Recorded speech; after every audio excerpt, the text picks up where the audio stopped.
this video and then I'll begin trying it out. Let's make the caramel sauce first.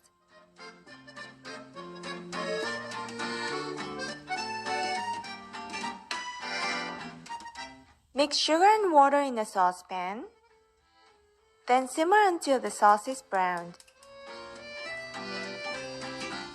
You don't want to use a spoon, but you can tilt the pan to mix it.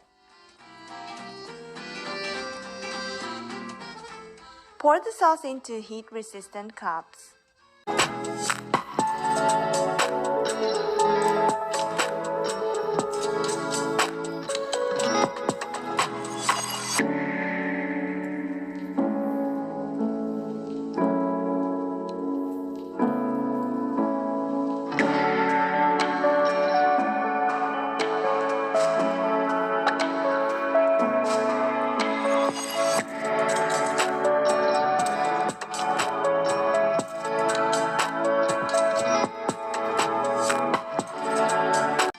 Add 2 teaspoons of water in the saucepan to dilute the caramel.